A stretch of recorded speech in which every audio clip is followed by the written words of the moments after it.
মই আপত্তি নকৰোঁ, খালি এটাই কথা যে ভাল কৰি পঢ়াওক, চৰকাৰক চেলেঞ্জ হিচাপে কৰিব নালাগে। ল'ৰা ছোৱালীক পঢ়োৱাটো ভাল কথা।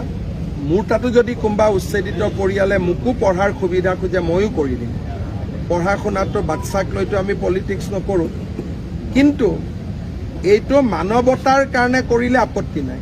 কিন্তু চৰকাৰক চেলেঞ্জ কৰি কৰিছোঁ তেনেকুৱা যদি ইণ্টেনশ্যন লয়, তেতিয়াহ'লে তেওঁ যোৱা 3 মাহৰ পুৰণা কথাবোৰ তেওঁ মনত পেলাই থাকিব লাগে।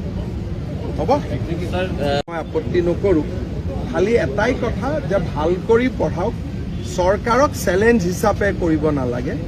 ল'ৰা ছোৱালীক পঢ়োৱাটো ভাল কথা। মোৰ তাতো যদি কোনোবা উচ্ছেদিত পৰিয়ালে মোকো পঢ়াৰ সুবিধা খোজে ময়ো কৰি দিম। পঢ়া শুনাটো বাচ্চাক লৈতো আমি পলিটিক্স নকৰোঁ, কিন্তু এইটো মানৱতাৰ কাৰণে কৰিলে আপত্তি নাই। কিন্তু চৰকাৰক চেলেঞ্জ কৰি কৰিছোঁ তেনেকুৱা যদি ইণ্টেনশ্যন লয়, তেতিয়াহ'লে তেওঁ যোৱা 3 মাহৰ পুৰণা কথাবোৰ তেওঁ মনত পেলাই থাকিব লাগে। হ'ব।